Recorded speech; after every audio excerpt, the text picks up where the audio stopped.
Hello students, welcome to this CG online classes. आज हम पढ़ेंगे redemption of debenture by creating sinking fund. Sinking fund create करके कैसे हम डिबेंचर का रिडम्पशन करते हैं और क्यों करते हैं, ये आज हम समझेंगे। सपोज ये कंपनी है, कंपनी 1 लाख रुपए का डिबेंचर है और ये डिबेंचर होल्डर को डिबेंचर होल्डर्स को हमें 20-20 हजार की या 25,000 ये इंस्टॉलमेंट हमें पेमेंट करनी है। सपोज रेट ऑफ डिबेंचर ये 9% डिबेंचर है, हमने 9% डिबेंचर इश्यू किए 1 लाख के डिबेंचर होल्डर को और हमारे को ईयरली रिडम्पशन 25-25 हजार रुपए करके हमें इंस्टॉलमेंट में रिडम्पशन करना है। तो हम इस तरह से कर सकते हैं। तो हमारे डिबेंचर की रेट 9% है, तो हमें 1 लाख पर 9,000 रुपए हर साल देने पड़ेंगे। अब हम देखते हैं इनको, हमारे पास एक ऑप्शन है, हम इनको पेमेंट कर दें 25-25 हजार रुपए हर साल, तो इंटरेस्ट 9% से हमें पे करना पड़ेगा रिमेनिंग आउटस्टैंडिंग अमाउंट का। अब कभी कभी हमें लगता है कि मार्केट में हमें रिटर्न ज्यादा मिल रहा है, तो हम क्या करते हैं, सपोज 12% रिटर्न मिल रहा है हमारे को इन्वेस्टमेंट पे,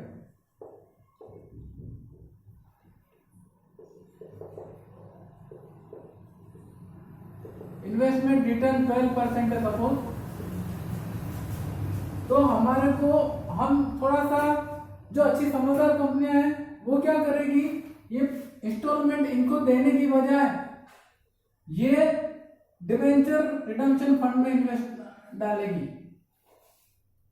4 साल में पेमेंट करना है, तो इंस्टॉलमेंट इनको देने की बजाय ये 4 इंस्टॉलमेंट 25-25 हजार यहां डालेगी और ये फिर यहां इन्वेस्टमेंट करेगी। फिर 4 साल में इन्वेस्टमेंट करने के बाद हमारे पास 1 लाख रुपए के आसपास इकट्ठा हो जाएगा, इससे कम या ज्यादा भी हो सकता है, और हम ये विड्रॉ करके इनको पेमेंट करेंगे। तो इसमें कंपनी को रेट ऑफ इंटरेस्ट का फायदा मिल जाता है, क्योंकि इनको देंगे तो हमारे को 9% पूरा देना है, हमें कोई फायदा नहीं है।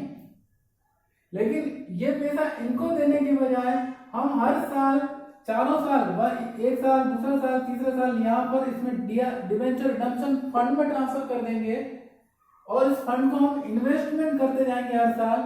तो 4 साल तक इन्वेस्टमेंट करेंगे और 25,000 1 लाख रुपए इन्वेस्टमेंट करेंगे प्लस उसका इंटरेस्ट 12%। तो ये हमारे को थोड़ा ज्यादा अमाउंट मिलेगा और वो हमें फिर 4 साल खत्म होने के बाद ये इन्वेस्टमेंट विड्रॉ करके हम डिबेंचर होल्डर को पेमेंट कर देंगे। तो ये डिस्कशन से ये सामने आई बात कि हम इंस्टॉलमेंट इनको देने की बजाय पहले हम बैंक में इन्वेस्टमेंट कर देते हैं, कहीं भी इन्वेस्टमेंट कर देते हैं, उससे हमारे को इंटरेस्ट ज्यादा मिलता है और इंटरेस्ट मिलने के बाद जब टाइम पूरा होगा, 4 साल पूरे हो जाएंगे, रिडम्पशन की ड्यू डेट आ जाएगी, तब ये इन्वेस्टमेंट हम विड्रॉ करके डिबेंचर होल्डर को पेमेंट कर देंगे।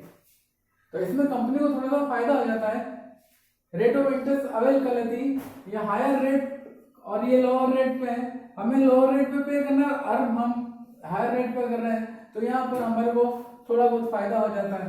इसलिए इसको हम थोड़ा सा ये मेथड जब अपनाएंगे तो इसको बोलेंगे डिबेंचर रिडम्पशन फंड, यानी सिंकिंग फंड। जो डिबेंचर रिडम्पशन रिजर्व हम बनाते हैं या फंड जो बनाते हैं, तो उसको हम इन्वेस्टमेंट कर देंगे किसी रिजर्व को, तो फंड में कन्वर्ट हो जाएगा। डिबेंचर रिडम्पशन रिजर्व बनाते थे पहले, अब इस रिजर्व को हम कहीं इन्वेस्टमेंट करते जाते हैं पूरा, तो उसको बोलते हैं फंड। तो अब इसका नाम हो जाएगा डिबेंचर रिडम्पशन फंड। इसको सिंकिंग फंड मेथड भी बोलते हैं। डिबेंचर रिडम्पशन फंड या सिंकिंग फंड एक ही बात है। तो इसमें क्या करते हैं, हम हर साल फंड में प्रॉफिट एंड लॉस अकाउंट से फंड में ट्रांसफर करेंगे, फिर फंड का पैसा इन्वेस्टमेंट करेंगे, और जब ड्यू डेट आएगी रिडम्पशन की 4 साल 5 साल जब भी आएगी, तब विड्रॉ करके हम डिबेंचर होल्डर को पेमेंट कर देंगे। तो प्रॉफिट एंड लॉस से ट्रांसफर करने की एंट्री करनी है फंड में, और फंड को इन्वेस्टमेंट करने की एंट्री करनी है, और फंड को विड्रॉ करने की एंट्री करनी है, और पेमेंट करने की एंट्री करनी है। तो ये एंट्री क्या होगी वो हमारे को समझना है। सपोज यहाँ 4 साल बाद 4 साल तक हमारे को आफ्टर 4 ईयर हमें रिडम्पशन करना है और 4 इंस्टॉलमेंट में करना है, तो हमें 4 साल तक ये कुछ एंट्री पास करनी पड़ेगी। तो फर्स्ट ईयर से हम स्टार्ट करते हैं। तो फर्स्ट ईयर में सबसे पहले क्या करेंगे, हमारे को कितना अमाउंट हर साल प्रॉफिट एंड लॉस अकाउंट से फंड में ट्रांसफर करना है, और वो फिर इन्वेस्टमेंट करना है। तो उसके लिए हम इंस्टॉलमेंट निकालेंगे, yearly installment of sinking fund, yearly installment sinking fund. Redeemable amount कितना है, और जिस रेट से हम इन्वेस्टमेंट करेंगे उसकी प्रेजेंट वैल्यू कितनी है, वो हमारे क्वेश्चन में दी होगी। ये दोनों दिए हुए हम इंस्टॉलमेंट निकाल लेंगे। फिर ये जो इंस्टॉलमेंट आएगी हर साल हमें इन्वेस्टमेंट करना है। तो ये इंस्टॉलमेंट यहाँ 1 लाख प्रिंसिपल अमाउंट है, ये 25,000 नहीं होगी, हमें 1 लाख रुपए चाहिए 4 साल के बाद इनको पेमेंट करने के लिए। तो हमें थोड़ा कम इन्वेस्टमेंट करना पड़ेगा, तो इंटरेस्ट समेत 1 लाख के आसपास हो जाएगा और हम पेमेंट कर देंगे। तो ये समथिंग 25,000 इन्वेस्टमेंट करना, 25,000 नहीं है 24,000 समथिंग कुछ होगा। हमें थोड़ा कम इन्वेस्टमेंट करना पड़ेगा और मिलेगा पूरा। तो वो इंस्टॉलमेंट निकालने का ये फॉर्मूला है कि रिड्यूमेबल अमाउंट कितना है और प्रेजेंट वैल्यू ऑफ ₹1 कितनी है एट सर्टेन इंटरेस्ट रेट कितनी है, वो हमें क्वेश्चन में दिया होगा। तो फर्स्ट एंट्री होगी फर्स्ट ईयर के एंड में, जिस साल डिबेंचर हमने इश्यू किए उसके ईयर के एंड में एंट्री होगी statement of profit and loss account debit to redemption debenture redemption fund. इसको हम DRF बोलते हैं, डिबेंचर रिडम्पशन फंड शॉर्ट में। तो ये एनुअल इंस्टॉलमेंट हम यहाँ इन्वेस्ट करेंगे, हर साल करना पड़ेगी। उसके बाद ये तो फंड में ट्रांसफर किया, being profit transfer to DRF account. तो मैं थोड़ा सा वापस प्रोसेस बताता हूँ एंट्री का कि क्या क्या एंट्री रिपीट होगी हर साल, वो हमारे को समझना है। First profit and loss account से डिबेंचर रिडम्पशन फंड में ट्रांसफर करना है। फिर इस फंड को हमें debenture redemption fund investment account में डालना है, इसकी एंट्री करेंगे। फिर डिबेंचर रिडम्पशन फंड इन्वेस्टमेंट में के इंटरेस्ट जो मिलेगा इसकी एंट्री करनी है, हर साल इंटरेस्ट मिलेगा। फिर इंटरेस्ट को वापस फंड में ट्रांसफर करने की एंट्री करनी है DRF में, और फिर वापस एनुअल PRV वापस रिपीट चलता रहेगा। 1 2 3 4 5 6 एंट्री हर साल हमें करनी पड़ेगी। तो फर्स्ट एंट्री है P&L से डिबेंचर रिडम्पशन फंड में ट्रांसफर करना। तो एंट्री होगी statement of profit and loss account debit to debenture redemption fund account. ये प्रॉफिट को हमने फंड में ट्रांसफर किया, फंड अकाउंट में ट्रांसफर किया, यानी सिंकिंग फंड में ट्रांसफर किया। अब ये अमाउंट सेम अमाउंट हमें इन्वेस्टमेंट करना पड़ेगी। तो एंट्री हो जाएगी डिबेंचर रिडम्पशन फंड इन्वेस्टमेंट, इसको हम DRF इन्वेस्टमेंट अकाउंट बोलेंगे, टू बैंक। एक नया बैंक में अकाउंट खोल देंगे या किसी सिक्योरिटी या बॉन्ड में इन्वेस्टमेंट कर देंगे। तो debenture redemption fund investment to bank. फिर नेक्स्ट ईयर फर्स्ट ईयर में 2 एंट्री होगी, प्रॉफिट ट्रांसफर करने की और इन्वेस्टमेंट करने की। अभी तो फर्स्ट ईयर में 2 एंट्री होगी। अब नेक्स्ट ईयर यानी सेकंड ईयर, थर्ड ईयर और फोर्थ ईयर हमें वापस ये एंट्री रिपीट करनी पड़ेगी। तो सेकंड ईयर के एंड में क्या होगा, सेकंड ईयर, ये फर्स्ट ईयर हो गया, ये सेकंड ईयर में हम क्या करेंगे, जो इन्वेस्टमेंट हमने किया उससे हमें इंटरेस्ट मिलेगा। तो हमें पहले इंटरेस्ट की एंट्री करनी है, bank account debit to interest on DRF investment account, यानी interest on debenture redemption fund investment account. ये एंट्री, इस फंड से हमें इंटरेस्ट मिला, उसकी ये एंट्री करेंगे।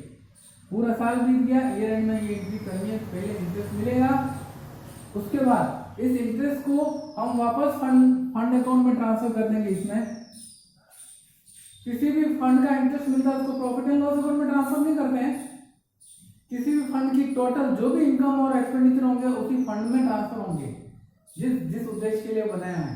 तो ये इंटरेस्ट अब ट्रांसफर हो जाएगा, अभी क्रेडिट हुआ था मिलते समय, अब ट्रांसफर होते समय डेबिट हो जाएगा। Interest on DRF investment account to debenture redemption fund account, इसी फंड में ट्रांसफर कर दिया। ये इंटरेस्ट मिलने की एंट्री। इंटरेस्ट मिलने के बाद हमें इस साल का प्रॉफिट एंड लॉस अकाउंट, इस साल की इंस्टॉलमेंट वापस ट्रांसफर करनी है, तो फिर एंट्री हो जाएगी statement of profit and loss account debit to debenture redemption fund account. फिर अब इन्वेस्टमेंट करना पड़ेगा। फर्स्ट ईयर में हमें इंटरेस्ट नहीं मिला था, प्रॉफिट से फंड में ट्रांसफर किया, फंड को इन्वेस्टमेंट किया। फिर सेकंड ईयर के एंड से हमें इंटरेस्ट मिलना शुरू होगा और इंटरेस्ट को फंड में डालना वापस, और फिर इस साल की इंस्टॉलमेंट फिर डिबेंचर रिडम्पशन फंड में ट्रांसफर करना है, और फिर फंड का annual installment, yearly installment plus interest दोनों मिलाकर हमें वापस इन्वेस्टमेंट करना। हर साल ये प्रोसेस मिले होगा, इंटरेस्ट मिला वो प्लस एनुअल इंस्टॉलमेंट दोनों मिला के इन्वेस्टमेंट करना है। तो दो एंट्री करनी है, इंटरेस्ट मिलने की, एक प्रॉफिट एंड लॉस अकाउंट से फंड में ट्रांसफर करने की, दोनों को फिर हमें इन्वेस्ट करना है। तो एक बार वापस रिपीट कर रहा हूँ। सेकंड ईयर में इंटरेस्ट मिलेगा, bank to interest on debenture redemption fund investment account, इस इन्वेस्टमेंट को वापस फंड में डालना है। Interest on DRF investment account debit to debenture redemption fund account, fund में ट्रांसफर हो गई। अब सेकंड ईयर की जो इंस्टॉलमेंट है, ईयरली इंस्टॉलमेंट, वो हमें P&L से DRF में ट्रांसफर करना है।